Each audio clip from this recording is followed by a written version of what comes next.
Hello, I'm Erik Wait, and this is lesson 4 in our series on hermeneutics, in which we'll be considering the axiom of the primacy of the historical narrative. In previous lessons, we established that hermeneutics is a subcategory of epistemology, how we know things. Epistemology is part of our worldview. Our worldview is made up of how do we know what we know, epistemology, what is the nature of reality, metaphysics, and how should we live, ethics. Epistemology takes a priority because it's not just what is the nature of reality, metaphysics, but how can we know the nature of reality? So it's how can we know what we know, how can we know what the nature of reality is, and how can we know how we should live. So epistemology runs through all three of these.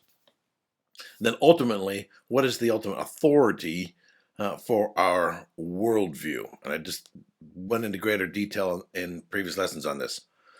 Hermeneutics then acts as a part of our epistemology in that it forms the lens through which we then interpret general revelation, that is creation around us, so a special revelation, that is scripture. Our hermeneutics then is made up of axioms, presupposed axioms through which we then say this is how something ought to be interpreted. In a previous lesson, I discussed a number of flawed hermeneutics or flawed axioms, and then proposed 3 justifiable axioms. Now, I haven't covered every flawed axiom that's out there, nor did I cover every justifiable hermeneutical axioms. I just covered a few. We'll cover more in this series.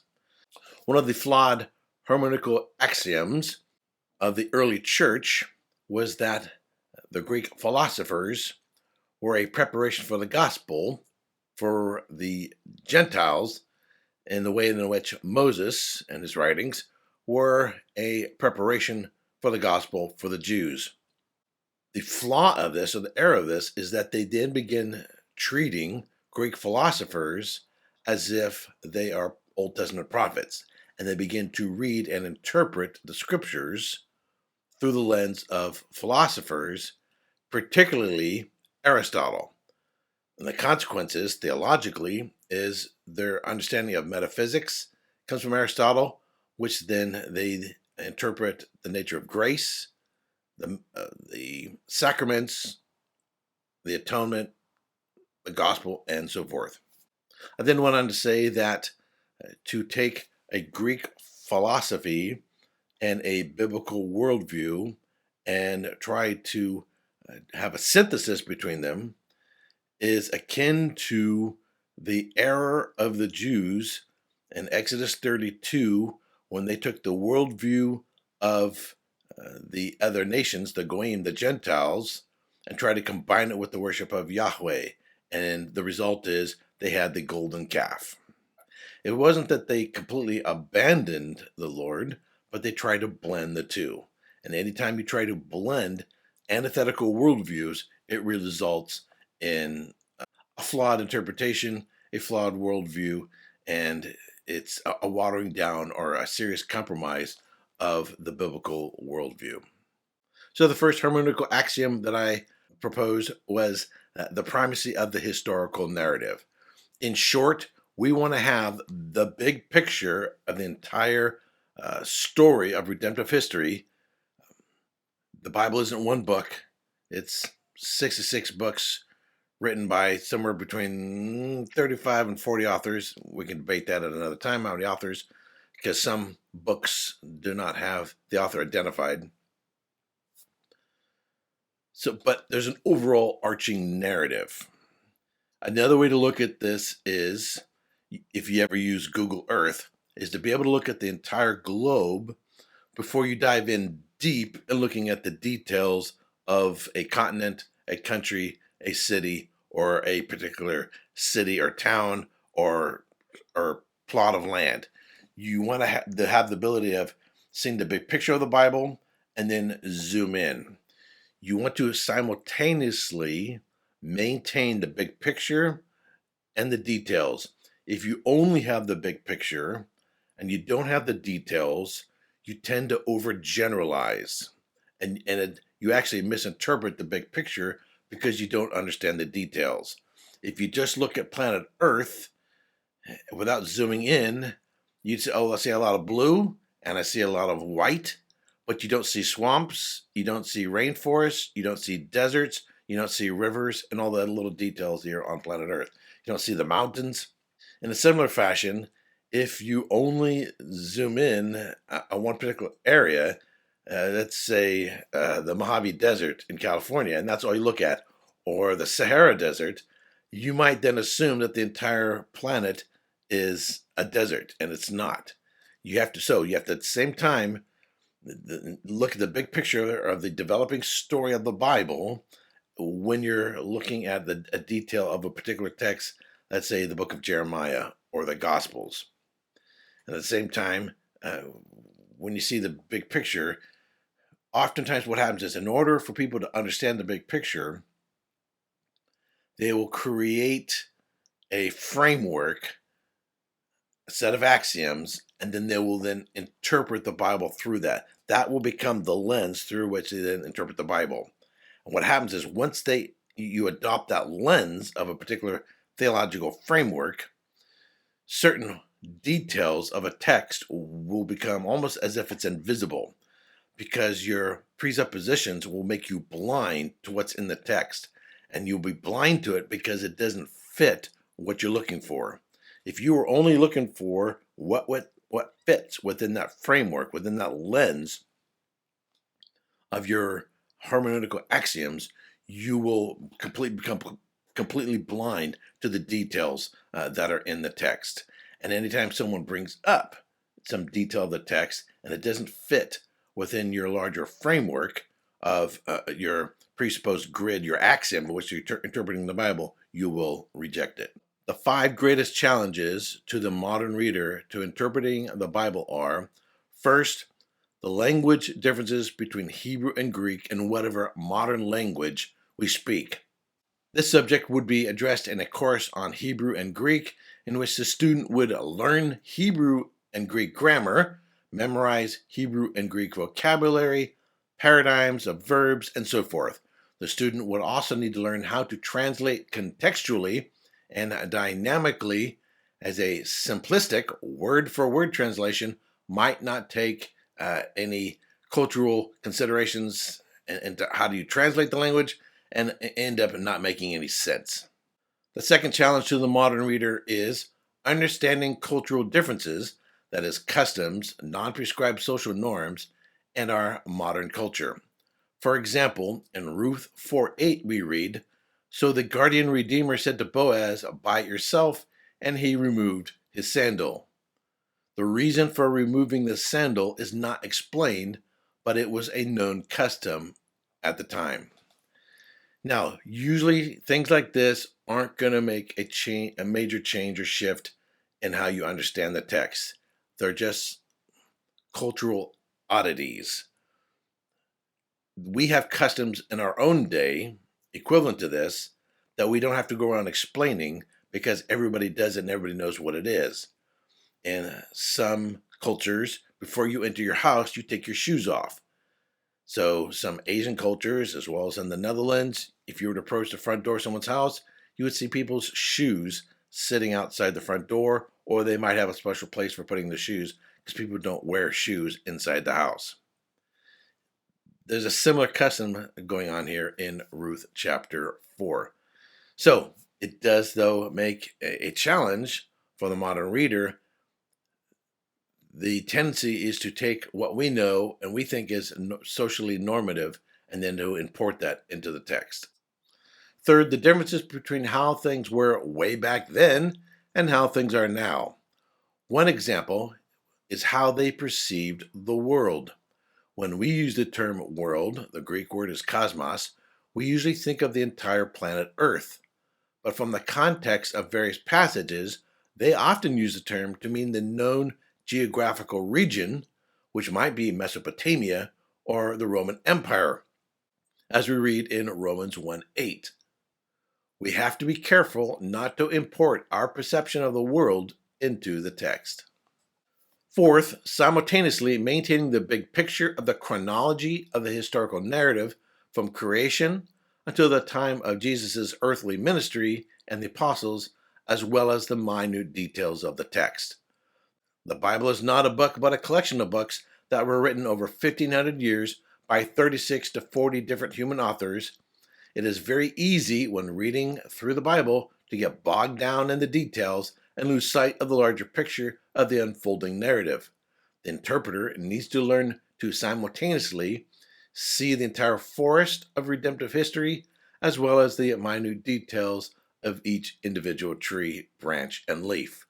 Or, as I like to use the analogy of using Google Earth, in which you can look at Earth and then zoom in on a particular portion. In the same way, we want to do that with the Bible. Be able to see the big picture and before we zoom in, but also, once we've zoomed in on a particular portion, to be able to zoom out and see how that part fits the greater whole. Fifth, reading the text objectively and not importing one's own subjective experiences into the text. It is very natural when reading or listening to any story to read oneself into it. We imagine what it might be like to the people or characters we're reading about and get caught up in the drama. It is part of what makes reading enjoyable. Through reading, we can travel to foreign lands or even through outer space. The problem is, when reading the Bible, we might be reading into the text, eisegesis, rather than reading from the text, exegesis.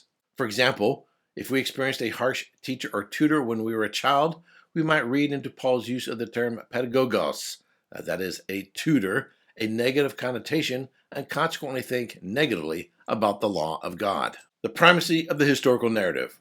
In the previous lesson, I stated the following hermeneutical axiom, which I want to develop further in this lesson. Historical narrative takes preeminence over all other considerations when interpreting the Bible. I went on to say that although a text also needs to be understood in light of its cultural and linguistic context, the historical narrative is, generally, straightforward prose that is less figurative, less prone to ambiguity, and clearer than all other genres in the Bible.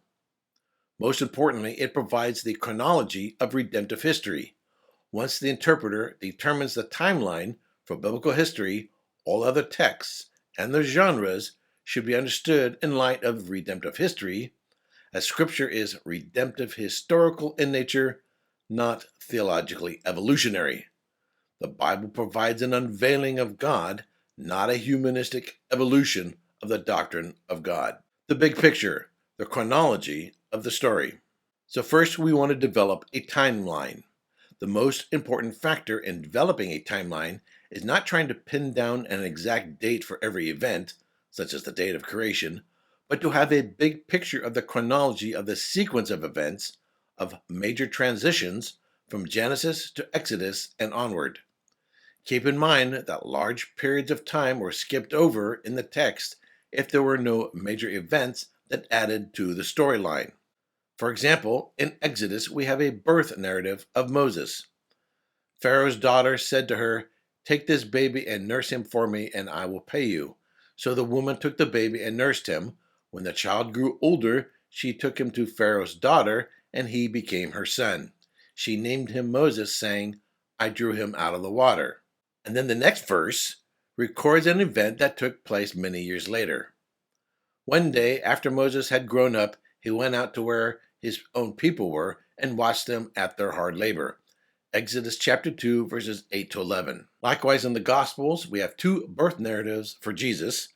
One isolated event that occurred when Jesus was a youth, and then the storyline jumps to when Jesus was around 30 years old, with the beginning of the ministry of John the Baptist.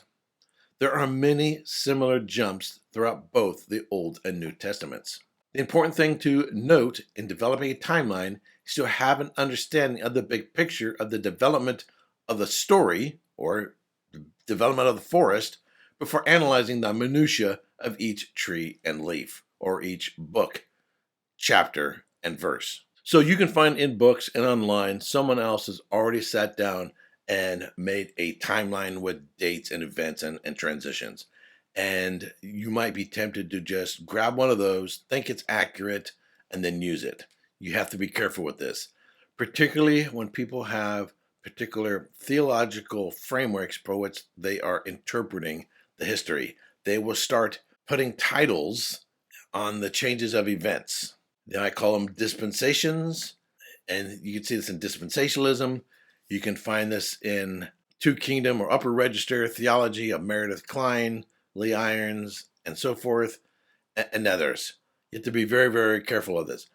Just focus on what is actually in the text first before trying to come to any theological conclusions. We're just concerned about history and the chronology and the flow of the story. You can even, to make it easier to memorize, sort of round off the dates, right? Rather than an exact date, just keep the basic numbers. And this is how I've memorized them. Now, obviously, if you were going to write a paper or a book or teach, you might want to get more specific about the date, but we generally use numbers and round numbers. For example, we might say the United States is about 200 years old, right? Started in 1776. But we then frequently use round numbers and dates in order to have segments of time. Around 1800 BC, we have the life of Abraham and the covenant promises given to him. Then about 400 years later, we have the life of Moses and the Exodus. And then about 400 years after that, we have the beginning of the monarchies. We have with Saul and King David. And then about 500, 400 to 500 years after that, we have the kingdom of Israel going into exile. And then we have the end of the time of the kings. And then we have about 400 to 500 year gap between that and the time of Jesus. So I've just given you a basic, very simple outline of the flow of history from the time of Abraham to the time of Jesus. And I'm using round numbers intentionally, and they're taken that way. Now you would want to begin to fill in some of the details of what occurs during that timeline. That would include things such as the covenants, the Abrahamic covenant, Mosaic covenant, Davidic covenant, and so forth. And then you'd want to look at what happened with the people of Israel and how did God respond to them. And what you would come to the conclusion is, from Exodus 32, at Sinai, when the Mosaic covenant was made, you have basically 1,000 years from that time period until the exile. Again, I'm using round numbers. What happened in that 1,000 years?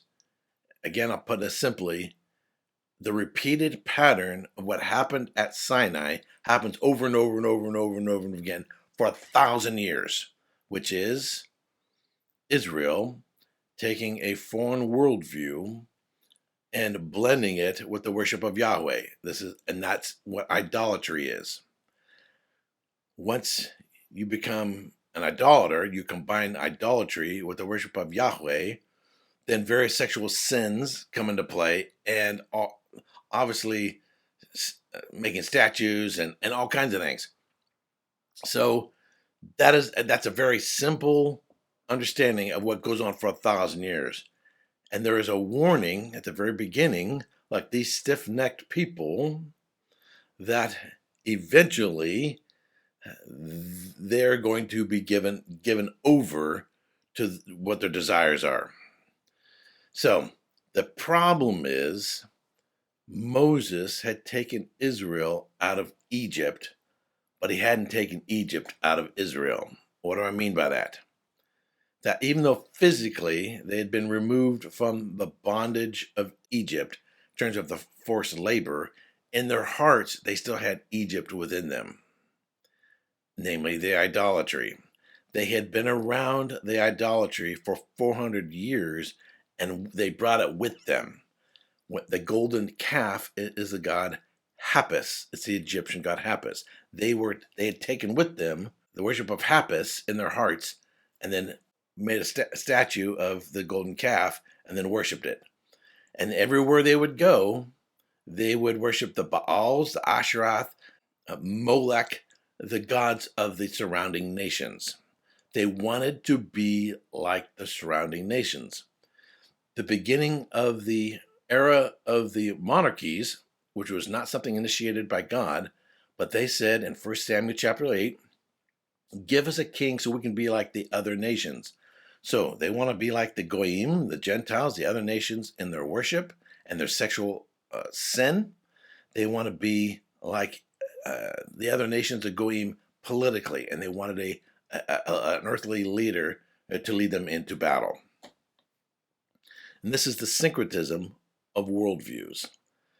Now, if we were to jump forward into 100 AD and afterwards and study the history of the church, you would find a lot of this has happened in the history of the church, a blending or synthesis of worldviews, a failure to maintain the antithesis between a biblical worldview and an unbiblical worldview, a pagan worldview, a Gentile worldview. A real clear example of this is in the book of Judges. You have 12 judges. Basically, it's like an old LP that had a scratch in it.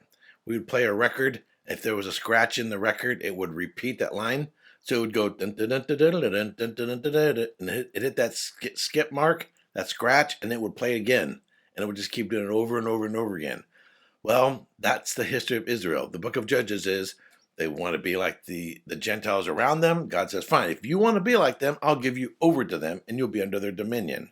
And they're like, oh no, we don't like this. So God sends in the deliverer. He delivers them, right? Because he's patient, he's merciful, he's gracious. So he sends them a deliverer, they get delivered. And what happens when that judge or deliverer dies? Boom, they're at it again. And this goes over and over and over and over and over and over and over throughout the whole book of Judges. That's the story of Judges. It's one after another. Then when we get into 1 Samuel, I previously mentioned, then from the time of the judges, they're like, well, give us a king. And what happens is the kings of Israel act like the Gentile kings. Deuteronomy 17:17 forbade being polygamous, the kings being polygamous. Well, why? Because one of the reasons why is that's not God's model for marriage, but that's what the Gentile kings did. And what does Saul do? And King David do? And Solomon do? That's exactly what they do. And they were told not to take foreign wives. And that's what Solomon does. And they lead his heart astray from the Lord. And you see the history of the kings as a decline until finally they're given over to the Gentiles. Look, if you want to worship like them, if you want to have a political rule like them, I'll give you over to them. You'll become just like them. I'll give you over to them. Now, it's not a straight, decline. There are periods of revival, but there is, periods of revival and then real evil kings, and period of revival and evil kings, and that's the downward trend of the history. But eventually, they're given over. So for nearly 1,000 years, Israel had gone through repetitive cycles of religious syncretism, that is religious idolatry, and whoring after other gods. So in fact, you see this imagery in the Bible that Israel is like a bride who is going after acting like a whore. That is the nation of Israel. So for nearly 1,000 years, Israel had gone through a repetitive cycles of religious syncretism, religious idolatry, and whoring after other gods, followed by coming under the dominion of the Gentiles, or the Goyim, and had been warned that eventually there would be no forgiveness. They'd be turned over to the Gentiles, go into exile, and Jerusalem would be destroyed. I'll do just a little bit of a deep dive here. Now, how do Gentile nations take dominion over Israel? What do? Well, first, they destroy the temple and the city, right? So destroy their ability to have worship. They change their language. The nation of Israel loses Hebrew as their primary language. Third, they change the culture and forbid the Jewish distinctives, namely circumcision, keeping the Sabbath, clothing rights, and all that. I discussed this in a previous lesson that those laws which are Jewish distinctives, that were to make a distinction between the Jew and the Gentile, and those are no longer required to be obeyed according to the Jerusalem Council in Acts chapter 15. And we read about this in Paul's epistles to the Romans and Galatians, as well as the epistle to the Hebrews, that's the not being under the law.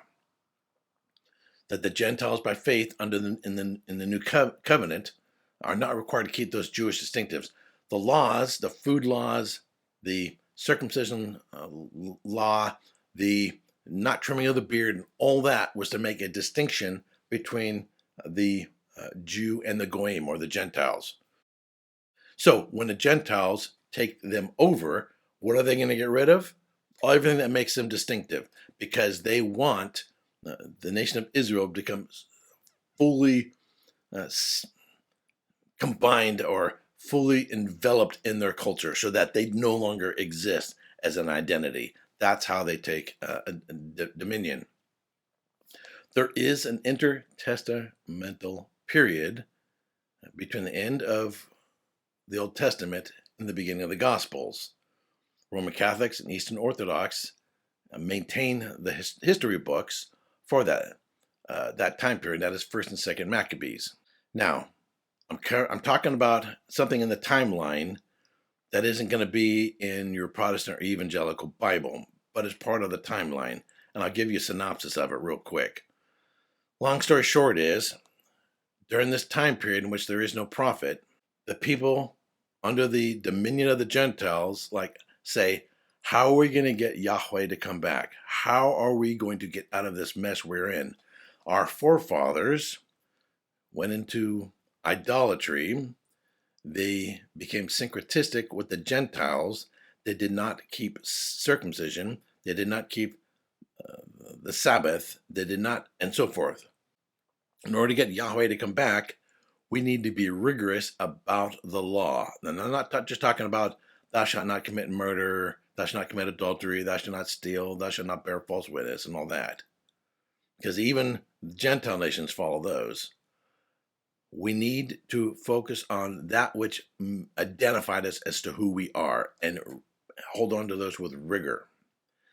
And then they become militant against the occupying force of the Gentiles. These were the zealots that we read about in the Gospels. When we read about the zealots, it's not talking about people who are just highly enthusiastic.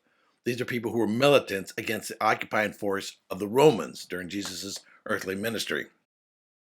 The thieves on the cross next to Jesus, they weren't stealing hubcaps, they weren't stealing groceries, they didn't rob a bank.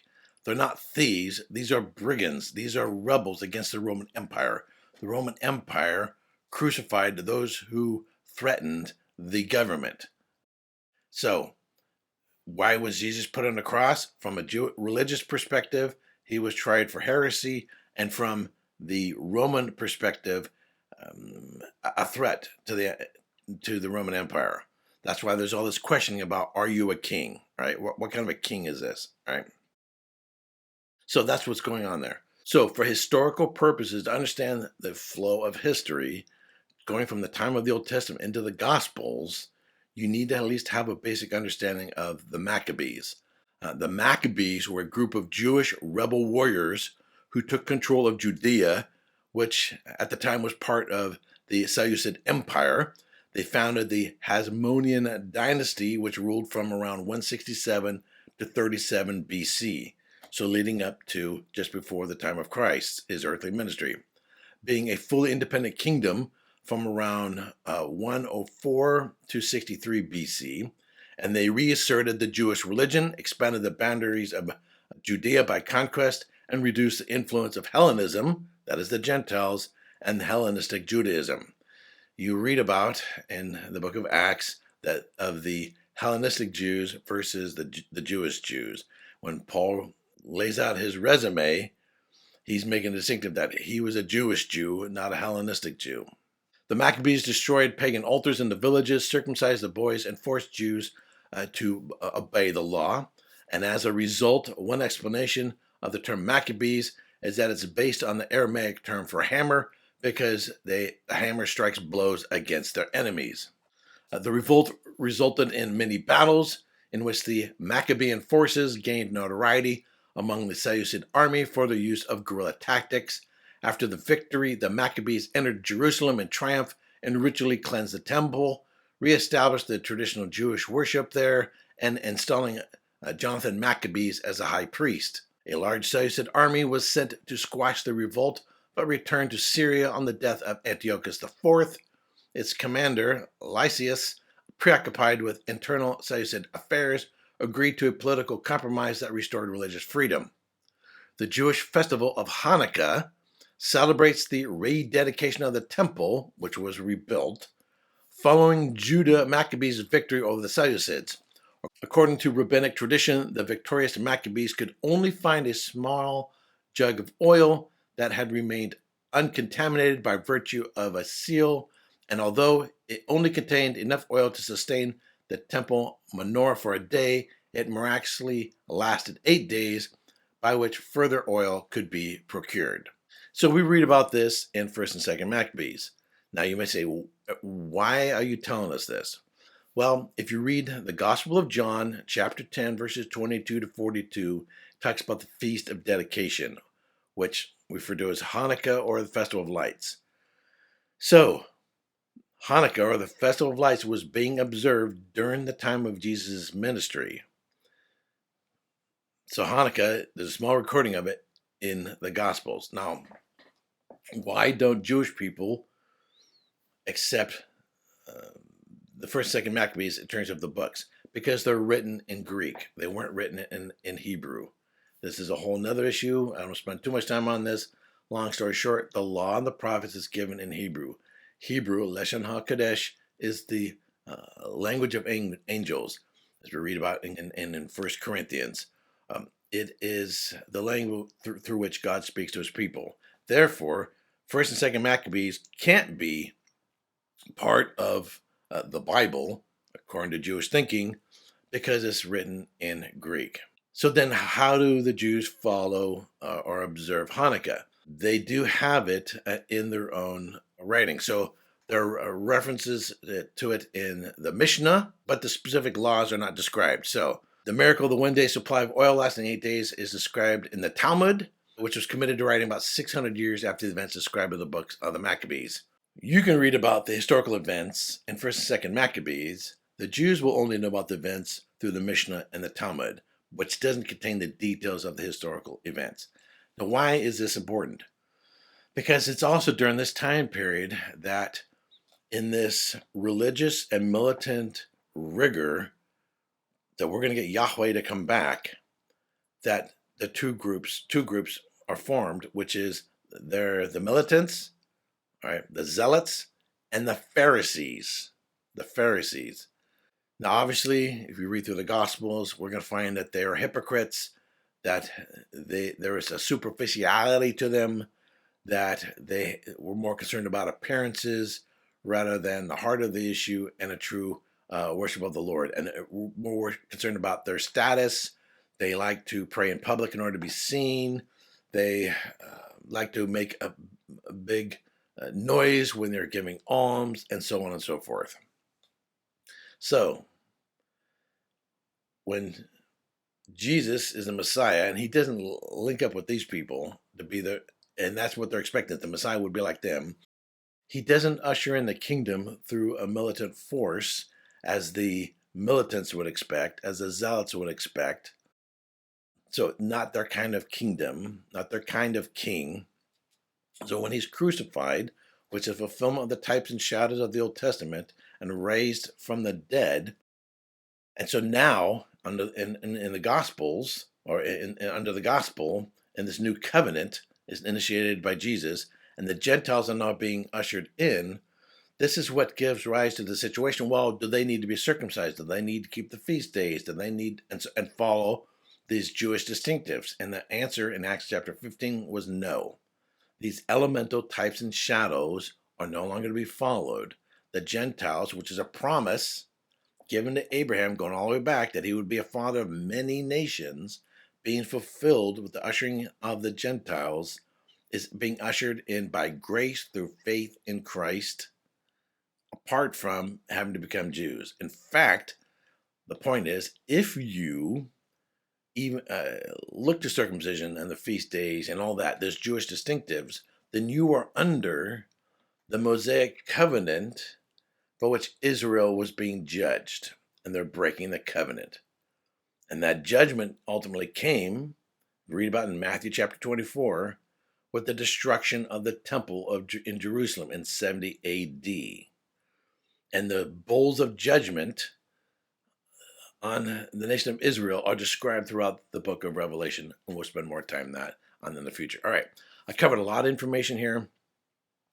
I've tried to give you in a very short time period the big picture of history. Now we would need to go back and look at individual verses and then see how this timeline rolls out like this. But that's the big picture, and in the chronology, I started mostly with Abraham, but obviously you would go all the way back to Genesis, from Abraham up until the time of Christ, and also provided in this lesson a synopsis of that time period in between the end of the Old Testament and the beginning of the New Testament. So I do believe Protestants should have an understanding and reading of First and Second Maccabees, not that you would necessarily treat it as the Bible or derive doctrines from it, but as historical information that helps provide a historical context of what's going on in the Gospels and the time of the apostles. It sets the stage. It's what's going on there. Because otherwise, when you read the Gospels, you have all kinds of people and situations that there's no explanation in the Gospels as to how you got there. If you go from the Old Testament to jumping in the Gospels, how did the Romans get here? There's nothing in the Hebrew Bible, in the Old Testament, anything about the Romans being in power. How did they get here? Or the Greeks. The Greek is a dumb language. How does that get there? How did that happen? Who are these Pharisees? They just seem to pop up out of nowhere if you don't cover that time period. All right. So, from at least historical purposes, it's important to read First and Second Maccabees to understand from historical context things that went on in between the testaments as to what went on historically, so that you understand the stage of what's going on during the time of the Gospels and the Apostles. All right, that's it for this lesson. In our next lesson, we're going to consider interpreting the Bible literally. What do we mean by interpreting the Bible literally? That's often a misunderstood term and misused and abused term in understanding the Bible. When someone asks you, do you interpret the Bible literally? It all depends on what you mean by that word. All right. Until next time, may the Lord richly bless you.